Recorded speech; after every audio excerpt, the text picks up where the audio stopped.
Well, we got the table moved out into space of the garage where we have enough room on the front and the back side to cut these large signs. I got like 4 feet from my boxes to the table, and then quite a bit of space up in there. So we're all set. I got the feet re-leveled, and then I also re-squared the table. I'm watching this video back through editing, and I realized I didn't do a great job explaining the sign that we're going to be making. And so what you see on the screen is the image the customer provided me of the sign that he wanted made. And so you can see the dimensions, 46 tall by 56 wide, which is actually bigger than my plasma cutting table. And so what we're primarily going to be doing in this video is I'm going to show you how I index cut a sign that is bigger than my table to be still one piece. And so this sign is pretty much 4 layers. And what I did is I hired a graphic designer to split this out into cuttable pieces for me. And so we have the top left yellow, which is the large outside shading. The top right blue, don't worry about the colors, but the top right portion is the innermost shading, the pink. And then the 2 rad, stay rad graphics, those are actually the same size. And all we're going to be doing is offsetting those to get that like dual layer shading. And so throughout this video, I'm going to be referring as the center point, or like the left half and the right half, cut 1 or cut 2. What you see on the screen now is my graphic, and you can see what I circled there in the middle, bottom. That is where I'm going to start each of my cuts. So I have a cut profile where the origin point is what is circled. It will cut the left side, and then we will scoot the sheet down, and I will move my torch position. I will use that same marked spot on the sheet of metal, and then I will cut the right side. So hopefully this makes sense, and we're going to get into the video.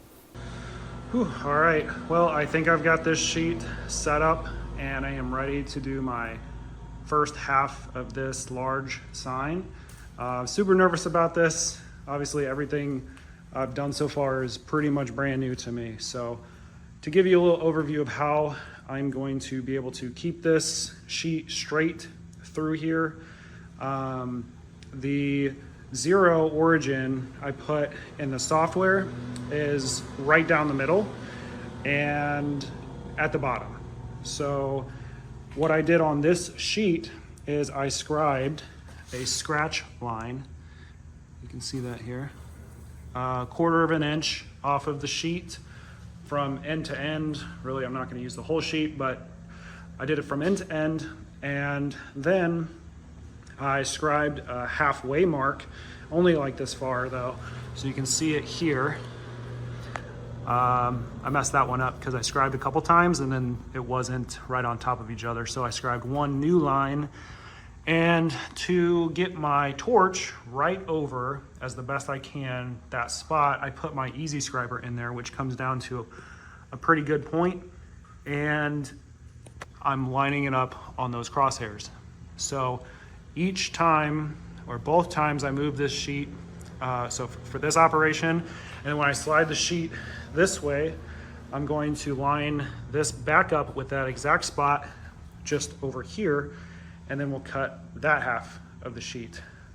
That is the plan, but that's how it's set up. And to make sure that this sheet is in here straight with the gantry and everything, I just run torch down all the way to the other end. I drop it and I make sure that I'm still over the scribe line. If it's off one way or the other, then I know I need to move the sheet around. So I think we're about to make this cut. And this is what it looks like on the computer. Definitely not the orientation that I am used to. It took a lot of time for me to understand how to set this up because the axes changed. And I'm really not even sure how to explain that, but this is the Y axis now, and now this is the X, I think. So we're just gonna give it a shot. Here goes nothing.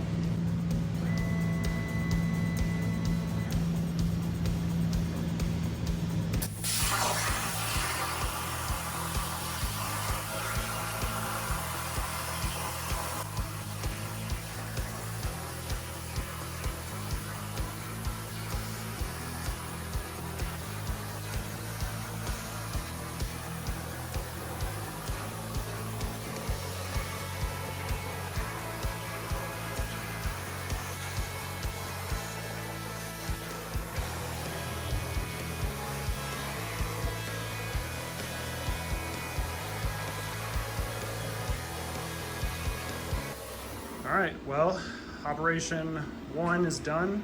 It's starting to actually look like something. After seeing it on the computer for so long, it's nice to see it look like something on steel, but the most important part is up next. I've got to move this sheet down, put the easy scriber back in there, line back up on my marks, and cut the other half. I've got to scoot this sheet down, like I said. I've got to support it somehow. My cart is on that side, so we'll see. Probably take me a little bit of time here to get it all adjusted, and I'll meet back with you when it's ready to go.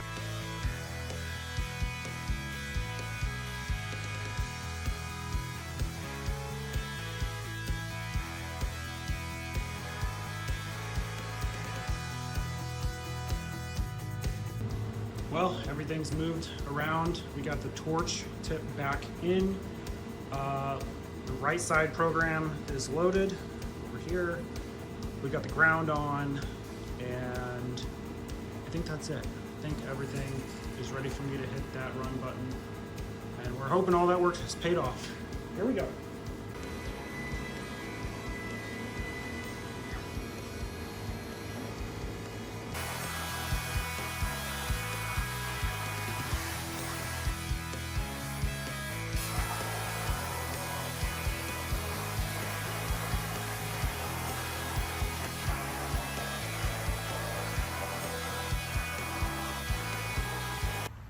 Well, boys, we got it cut, and I don't see any issues. So I am super happy about this.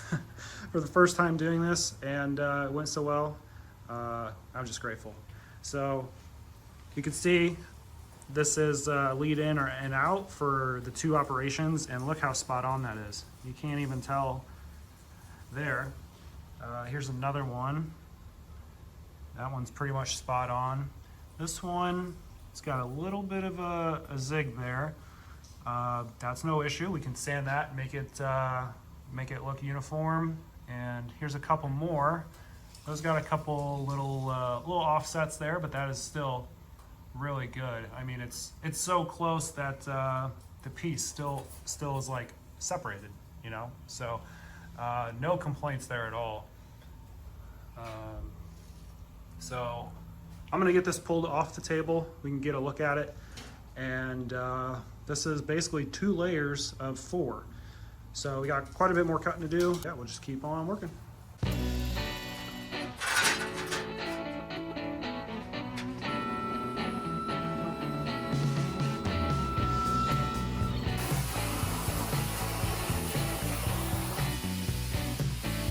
Another successful cut. You can see here where we met up. Not completely perfect, but aim small, miss small. I mean, that's hardly noticeable.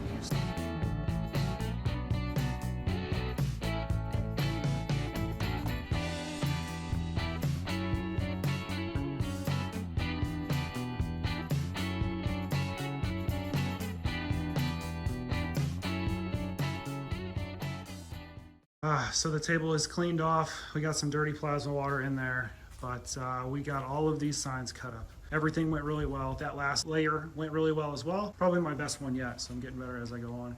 I've got another sign to make. I just don't have this steel on hand that I want to use for that sign because it's just 1 layer, and it's a big sign as well. So I want to go thicker than 16 gauge that I'm using for this, and I gotta go get it tomorrow. So hopefully no mess ups on that one because it's a bit more expensive. Probably only gonna get 1 sheet, so I don't have any backups. The next day.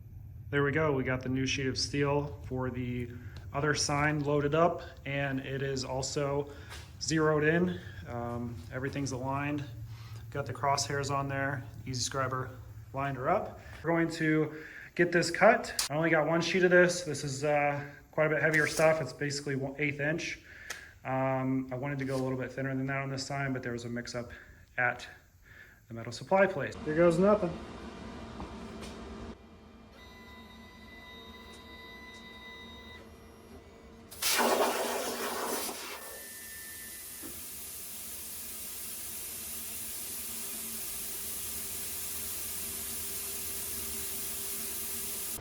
Okay, try number 2. For some reason, the machine just disconnected from the laptop. I went over there, it said it was disconnected, but then I Like once I hit OK, I could still control the machine. So it was like a split-second blip, I guess, and all I did was raise the amperage from the machine because I can't see it. So I like set it, I have to verify it, and it was a little low.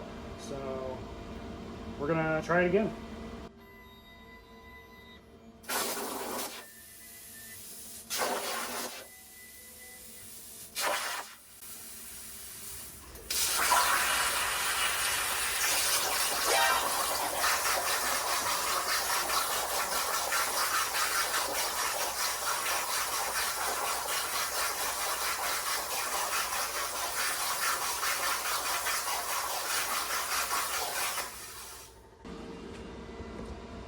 Well, as you saw there, we lost connection again. And this time when it lost connection, it continued to fire the plasma cutter. So I had to run over to the breaker and turn it off. I have not had these types of software hiccups in a very long time. Ever since I installed the ferret chokes on the cord, I haven't had any issues. And I even restarted my computer before I started today as a best practice. So there's no other apps running, so a little frustrating, but this rarely happens, but it's frustrating when it does. So I've, for a third time, had to get the Easy Scriber out, get back to my zero, line everything up. Obviously the sheet doesn't have to move, but I have to get the scriber back down on the center of its point. I'm gonna run the load the program again. We're going to try for a third time here, and fingers crossed, no issues. But if we have an issue, I'm not sure what I'm going to do. So let's give it a go.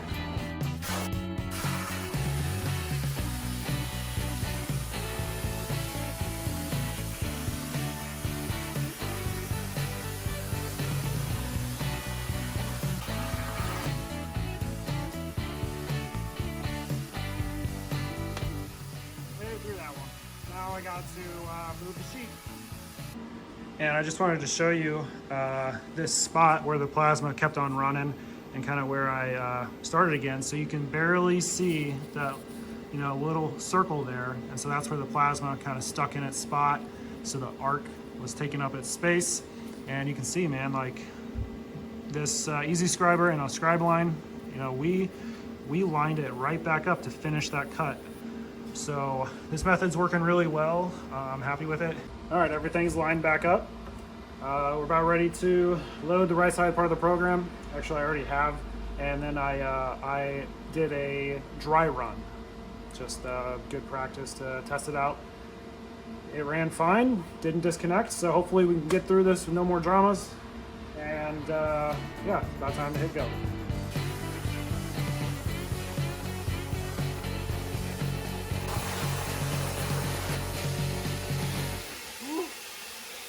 Got it done. The sign is all cut. I'm really happy with how it turned out. I think I could improve in one area, which I should have known better.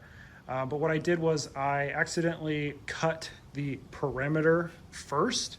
And so when it needed to cut this middle part of the M out, the exterior part of the M, it was basically detached. The whole M kind of just like sunk and it kind of rotated.